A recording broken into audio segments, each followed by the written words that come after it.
ሻሎም ሻሎም ቅዱሳን በዓለም ዙሪያ ላይ ያላችሁ ኤርትራውያን ኢትዮጵያውያን በመላ ዓለም ላይ ያላችሁ የእግዚአብሔር ቤተሰቦች ከወንጌል ፍሬ ዓለም አቀፍ ቤተክርስቲያን ባለራዕይና መስራች ነቢይ መልካሙ ዛሬ ከአዲስ አበባ እግዚአብሔር በሰጠኝ ጸጋ የእግዚአብሔርን ቃል ለማካፈል ትንሣኤን በዓል በመታሰቢያ በዓል ፕሮግራም ለማሳለፍ ወደ ሚዲያ በዩቲዩብ ቻናል መጥቻለሁ ማለት ነውና ይሄን የምሰሙት የእግዚአብሔር ቤተሰቦች ይሄንን ቻናል ዩቲዩብ ቻናሉ ማለት ነውና አዲስ ኮናችሁ ቤተሰብ እንድትሆኑ በጌታ ፍቅር አሳስባለሁ። ሳብስክራይብ በማድረግና ሼር ለወገን ለዘመዶች እንዲደርስ ሼር በማድረግ እንድትተባበሩ በጌታ ፍቅር አሳስባለሁ። ሌላው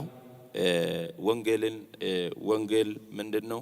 ኢየሱስ ማን ነው በሚለው ርዕስ ነው። ስለዚህ ትንሣኤ ማን ነው ስንል ትንሣኤ ክርስቶስ ለኛ ለሰው ልጆች ሁሉ ለሰው አዳምና በሔዋን የተሰራው ኃጢአት ወደዚህ ምድር እግዚአብሔር አብ ካስቀመጠው ከመልካም ምድር ከመልካምቱ ከተማ ተባረናል ማለት ነው ከኃጢአታችን የተነሳ።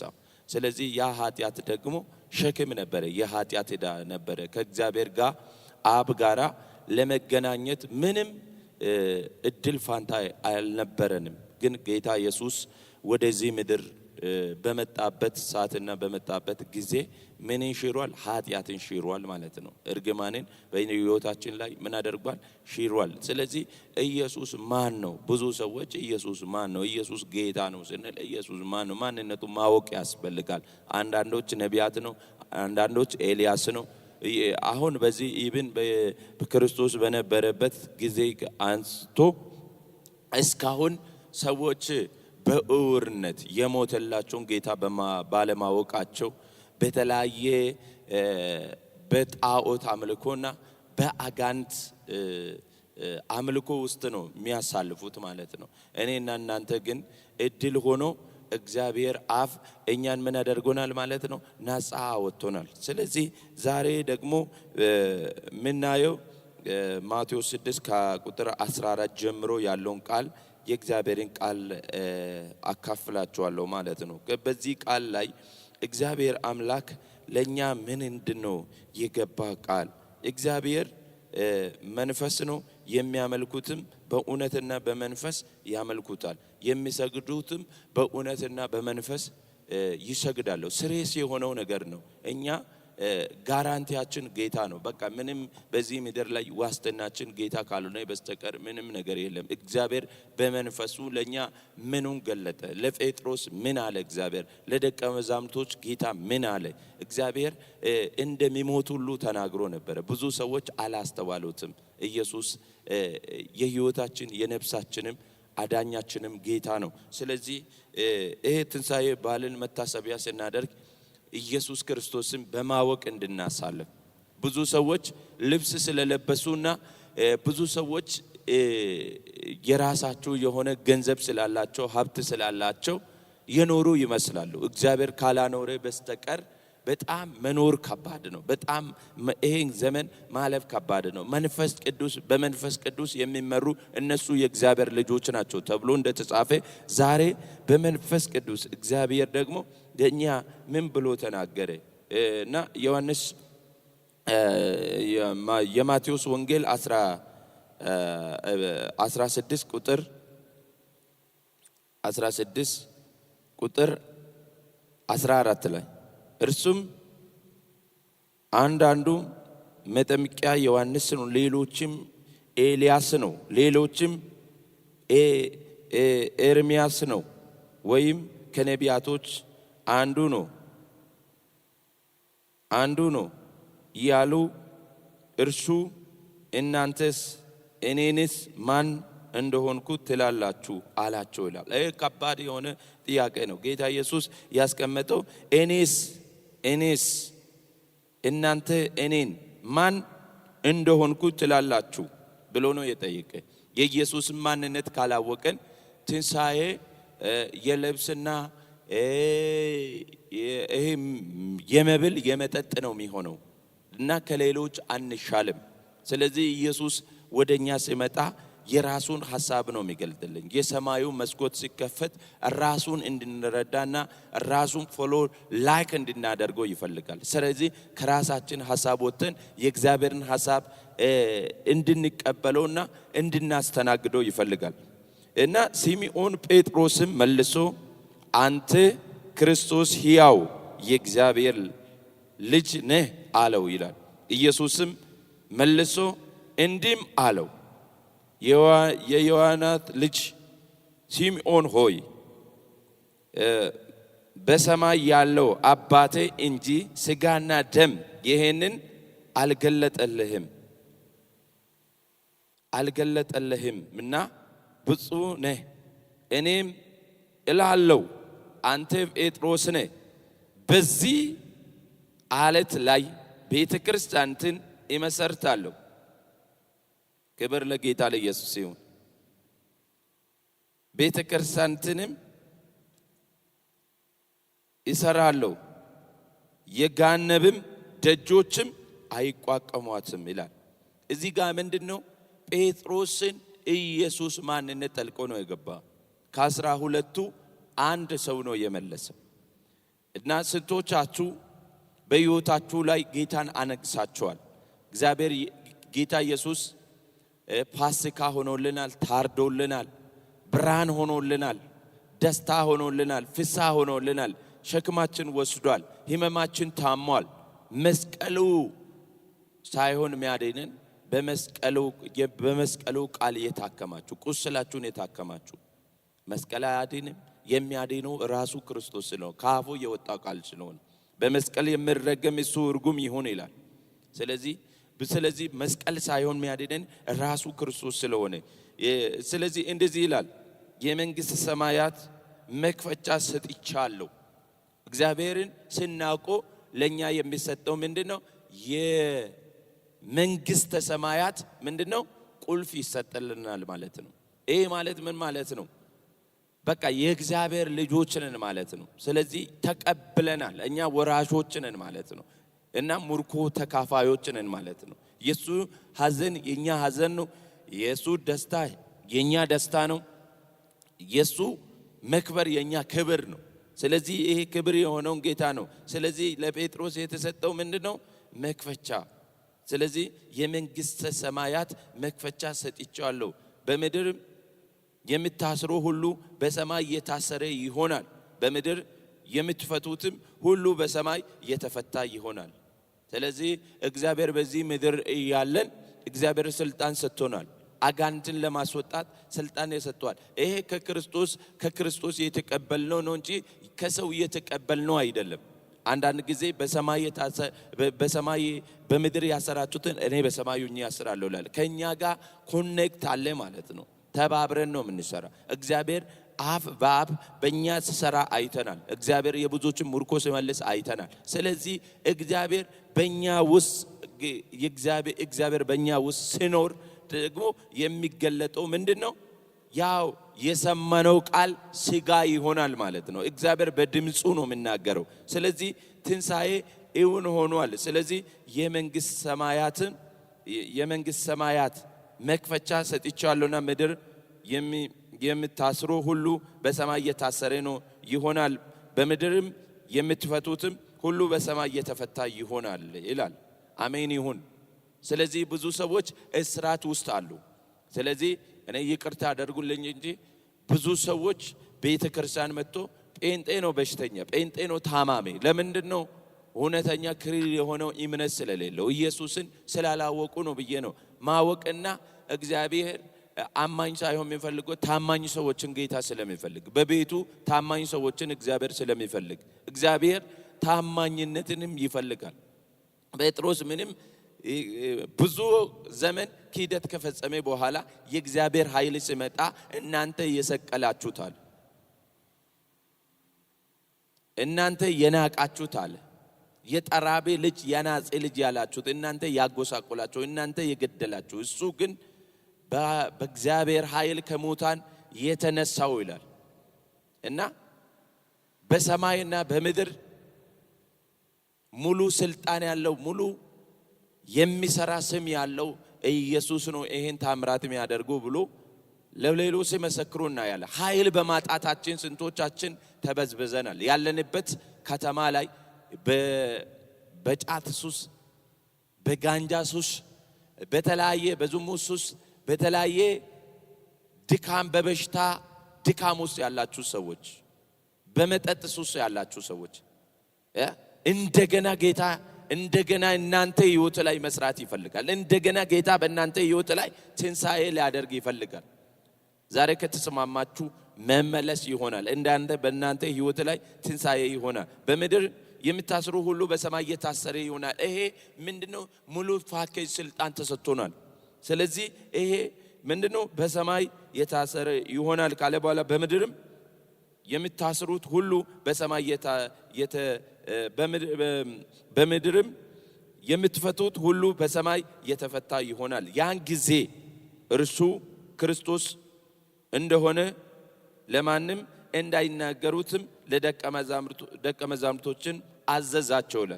ከዛ ቀንን ጀምሮ ኢየሱስ ወደ ኢየሩሳሌም ይሄድም ዘንድም ከሽማግሌዎች ከካህናት ከአለቆች ከጻፊዎች ብዙ መከራ ይገድሉ ዘንድም በሶስተኛ ቀንም ይነሳ ዘንድ እንደሚገባ ለደቀ መዛሙርቶች ይገልጦ ጀመረ ይላል። ኢየሱስ ሞቱን አምኗል። እዚህ ጋር ኢየሱስ ፋሲካ ሆኖልናል፣ ታርዶልናል ማለት እሱ ሞት ውስጥ እኛ ህይወት አገኘ። እሱ በድካሙ ውስጥ እኛ ድካማችን ተወሰደ፣ በሱ ግርፋት እኛ ተፈወሰን የሚል ነው። ዝም ብለን አለ። ጴጥሮስም ወደ እርሱ ወስዶትም አይሁንብህ ጌታ ሆይ ይሄ ከቶ አይድረስብህ ብሎ ልገሥጸውም ጀመረ። እርሱ ግን ዞር ብሎትም ጴጥሮስ ወደ ኋላ ሂድ አንተ ሰይጣን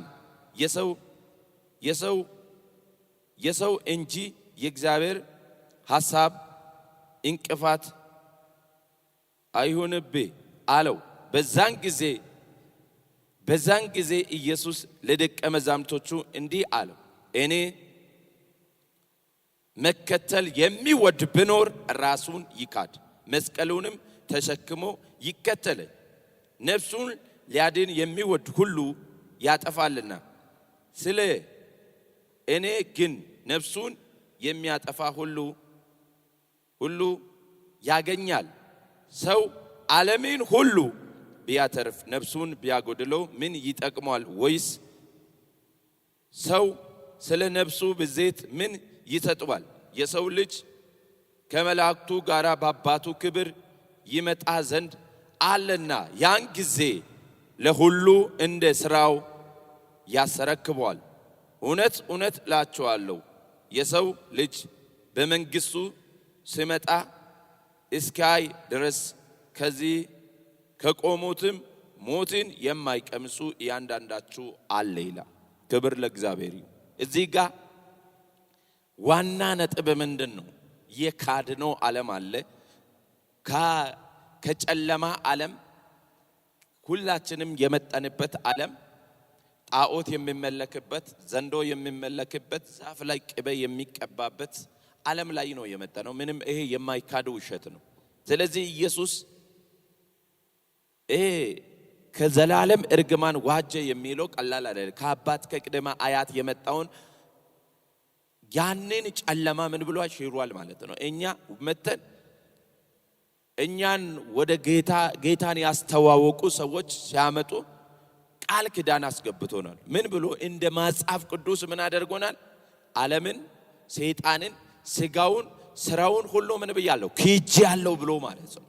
ብዙ ሰዎች ስለዚህ በእግዚአብሔር ቤት ሆነን ብዙ ሰይጣን በስጋችን ይፈትናል፣ በፋይናንስ ይፈትናል። ብዙ ሰዎችን እየዘለዘለ ነው ያለው። እግዚአብሔር ትኩር ብላችሁ ራእይን እንድታዩ ይፈልጋል።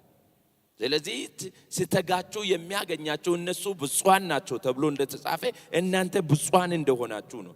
ዓለምን ከሄዳችሁ ዓለም በውስጣችሁ ያልወጣችሁ ኢየሱስ በእኔ ውስጥ አለኝ ያላችሁ ራሳችሁን የምታታልሉ ኢየሱስ አሁን የመመለሻ ጊዜ ምስጢረኛችሁ ጓዳችሁ የውስጣችሁና የውጫችሁ እሱ ይሁን። እሱን ሻይን የምታደርጉበት እሱን ለብሳችሁ ክርስቶስን ለብሳችሁ ቅድስናችሁን ለብሳችሁ ጌታን ጠብቁ። ጌታ አሁን ለመሞት አይደለም የሚመጣው፣ ሊወስዳችሁ ይመጣል። ስለዚህ በሆነ ባልሆነው ሰው በሚለው እንትና ወዳጃለ ወዳጅ የሚል የለም።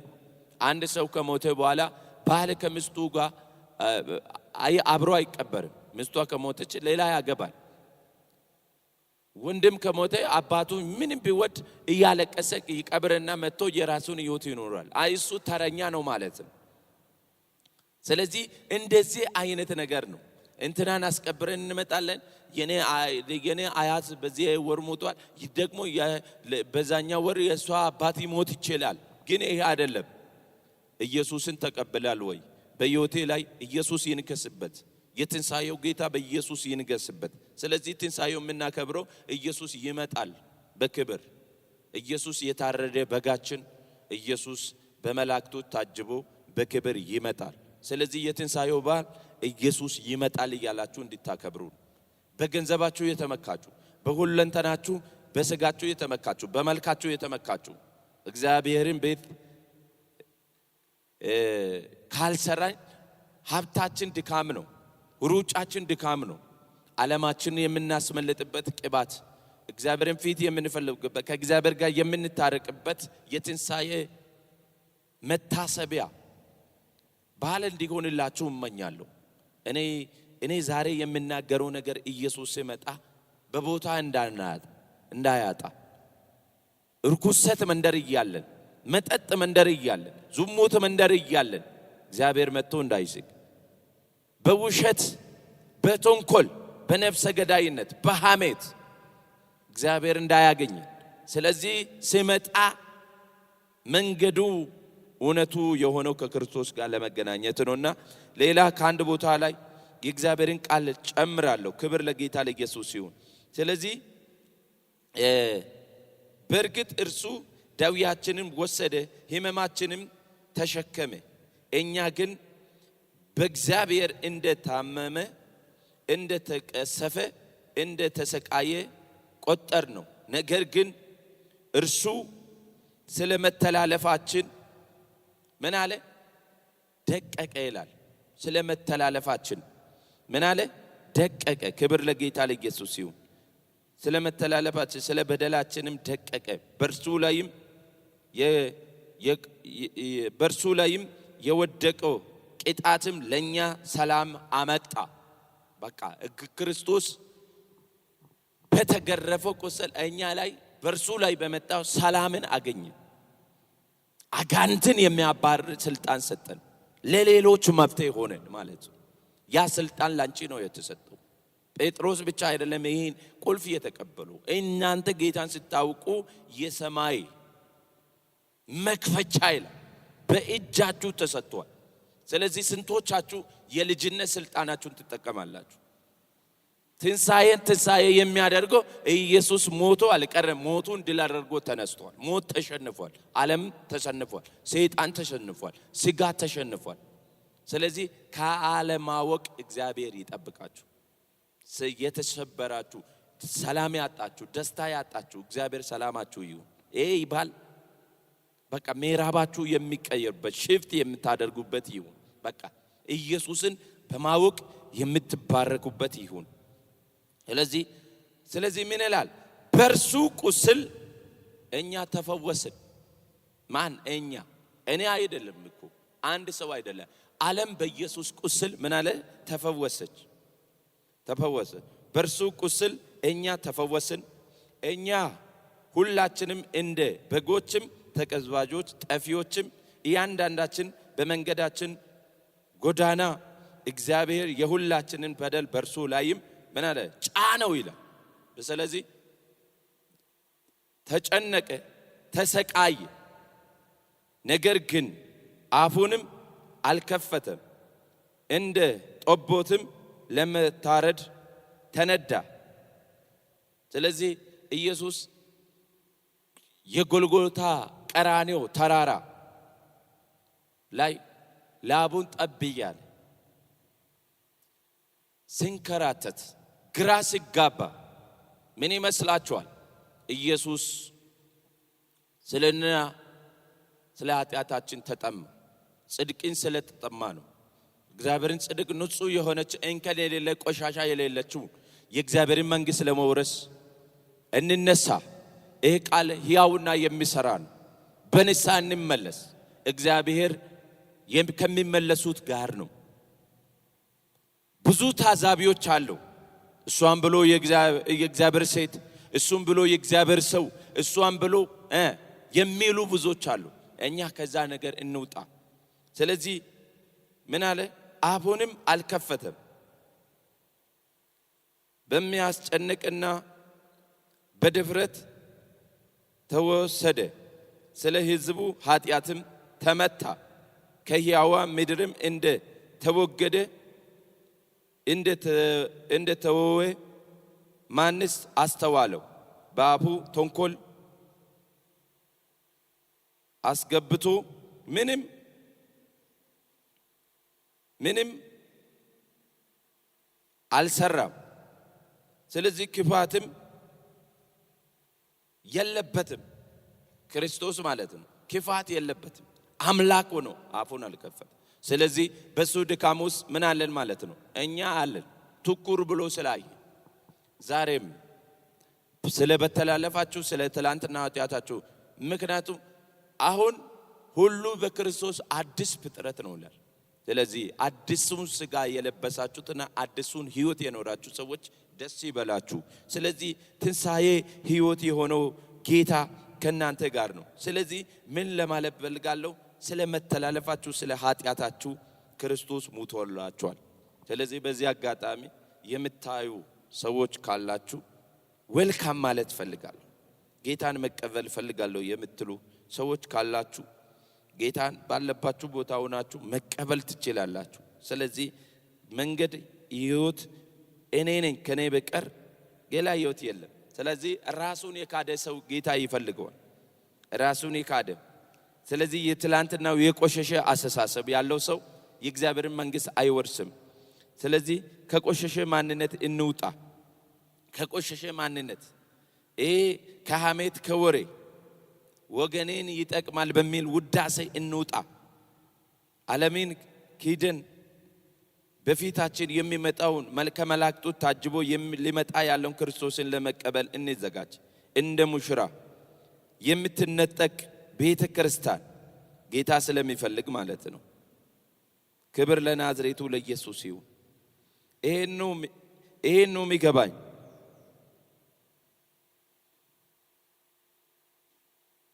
ይሄ ነው የሚገባኝ። ስለዚህ ጴጥሮስም ላይ እንደዚህ ይላል።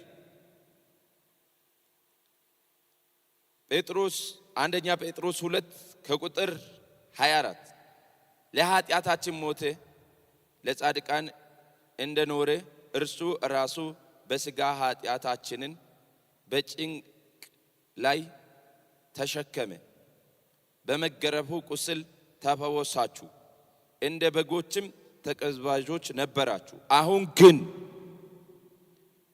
ወደ ነፍሳችሁ እረኛ ጥበቃ ተመልሳችኋል ይላል። የነፍሳችሁ ጥበቃ ወደ እረኛ ምን ብላችኋል? ተመልሳችኋል። አሁንም ደግሜ ይህን ቃል ደግማለሁ።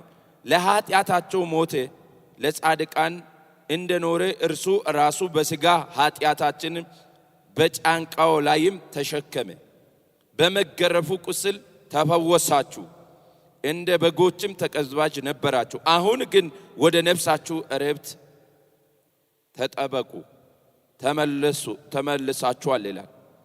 ተጠብቃችኋል፣ ተመልሳችኋል። በቃ ይሄ ነው ዋና ቁልፍ የሆነ ፖይንት። ኢየሱስ በዚህ ምድር ላይ በሚኖርበት ጊዜ ምን አደረገ? በእኛ ሕይወት ምን አደረገ? ምን ሰራ የሚለውን ደግሞ እናያለን። ክብር ለጌታ ለኢየሱስ ይሁን። ሃሌሉያ! ክብር ለጌታ ለኢየሱስ ይሁን። ሃሌሉያ! አስቡት ቁጥር 17 ላይ ማቴዎስ 8 ቁጥር 16 እስከ 17 በመሸን ጊዜ አጋንንትም ያደረባቸውን ብዙ ሰዎች ወደ እርሱ አመጡት። በነቢዩ በኢሳይያስ እርሱ ድካማቸውን ተቀበለ ደዌያቸውንም ተሸከመ የተባለው ይፈጸም ዘንድ መናፍስን በቃሉ አወጣ የታመሙትን ሁሉ ፈወሳቸው ይላል። አይታችኋል። እግዚአብሔር በቃሉ ነው የሚፈውሱ። ይሄን ቃል ለሚሰሙት በጌታ በኢየሱስ ስም ይሄ የትንሣኤ በዓል ይሄ መታሰቢያ በዓል ነገራችሁ ሽብት የሚያደርግበት ነገራችሁ ሁሉ ከፍ የሚልበት በትዳር ጭንገፋ ውስጥ ያለባችሁ ትዳራችሁ የሚስተካከልበት የሥራ ጭንገፋ ያለባችሁ ጭንገፋ ሁሉ የሚስተካከልበት የሕይወታችሁ የመንፈሳዊ ሕይወታችሁ እየወረዳችሁ ዝቅ እያላችሁ የተሸገራችሁ ሰዎች በኢየሱስ ክርስቶስም ቀንና ማታ ከፍ ከፍ ከፍ የምትሉበት በኢየሱስ ስም ሳምንት እንዲሆን ዘንድ በኢየሱስ ስም ጸልያለሁ። ምልክትን አዝዣለሁ። ከዚህ ደቂቃ ሳትጀምሩ ይሄን ቃል ለምትሰሙት ሁሉ ትንሣኤ ሆኗል። እግዚአብሔር የልጅነትን ስልጣን ሰጥቷል። ክብር ለጌታ ለኢየሱስ ይሁን። አሜን አሜን። ክብር ለእግዚአብሔር ይሁን። ስለዚህ አሜን የሆነው ጌታ ዛሬ ወደ እናንተ ቤት መጥቷል። ዛሬ ሊጎበኛችሁ መጥቷል። ዛሬ ሊያስተምራችሁ መጥቷል። ስለዚህ በጌታ በኢየሱስ ስም ይሄን ቃል ከሰማችሁ ቀንና ሳትጀምሩ እናንተ ቤት ትንሣኤ የትንሣኤው ጌታ ሊመጣ ያለው በመላእክቶች ታጅቦ ሊመጣ ያለው የተሰቀለው የናዝሬቱ ኢየሱስ እንደገና በእናንተ ቤት ይከብራል። ክብር ለጌታ ለኢየሱስ ይሁን እና ይህን ቃል ብቻ ተናግሬ ያበቃ። በመጀመሪያ ቃል ነበረ፣ ቃልም በእግዚአብሔር ዘንድ ነበረ፣ ሁሉ ቃልም እግዚአብሔር ነበረ። ይህም በመጀመሪያ በእግዚአብሔር ዘንድ ነበረ፣ ሁሉ በእርሱ ሆነ፣ አንዳችም እንኳን ያለ እርሱ አልሆነም። በእርሱ ሕይወት ነበረች፣ ሕይወትም የሰው ብርሃን ነበረች። ብርሃንም በጨለማ ይብራ፣ ጨለማም አላሸነፈውም ይላል። ክብር ለእግዚአብሔር ይሁን። ሌላ ቁጥር 14 ላይ እንዲህ የሚል ቃል አለ። ክብር ለጌታ ለኢየሱስ ይሁን። ስለዚህ እንዲህ የሚል ቃል አለ። ቃልም ሥጋ ሆነ ይላል። ክብር ለኢየሱስ ይሁን። ጸጋንና እውነትን ተሞልቶ በእኛ አደረ። አንድም ልጁን ከአባቱ ዘንድ እንዳለው ክብርም የሆነው ክብር አየነው። ዮሐንስም ስለ እርሱ መሰከረ፣ እንዲህ ብሎ ጮኸ፣ ከኔ ኋላ የሚመጣ እርሱ ከኔ በፊት ነበረ፣ ከኔ ይልቅ የከበረ ይሆናል። ስለ እርሱ ያሉትም ይሄ ነበረ፣ ስለ እርሱ ያዩትም ይህ ነበረ። እኛ የሁላችንም ከሙላቱ ተቀበልን፣ በጸጋ ላይ ጸጋ ተሰጥቶናል። ሕግም በሙሴ ተሰጥቶን ነበረ፣ ጸጋ እውነት ግን በክርስቶስ ሆነ። መቼም ቢሆን እግዚአብሔር ያን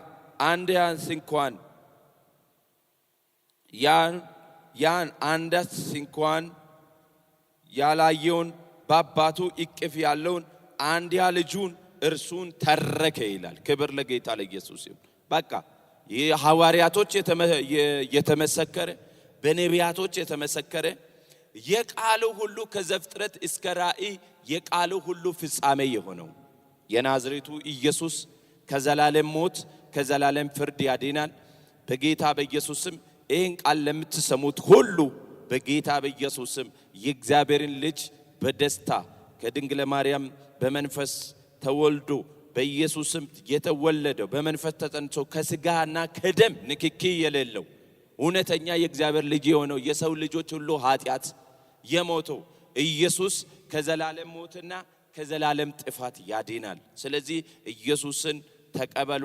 ሁላችሁም ባለባችሁ ቦታ ላይ ሻሎም፣ እግዚአብሔር ሰላምና ጸጋ ይብዛላችሁ። ይሄንን ቻናል የተመለከታችሁ ከተባረካችሁ ለሌሎች ሼር አድርጉ። ለሌሎችም ደግሞ ቃሉ እንዲደረስ ሼር እንድታደርጉ፣ ሳብስክራይብ እንድታደርጉ፣ ሪፖስት እንድታደርጉ በጌታ ፍቅር አሳስባለሁ። የእግዚአብሔር ጸጋና የእግዚአብሔር ሰላም ይብዛል። እኔ ከወንጌል ፍሬ ዓለም አቀፍ ቤተ ክርስቲያን ፕሮፌት መልካሙ የእግዚአብሔር ጸጋ ነቢይ ነኝ። እግዚአብሔር ዘመናችሁን ይባርክ። ጌታ ኢየሱስ ዘመናችሁን ይባርክ። ተባረኩ። ሻሎም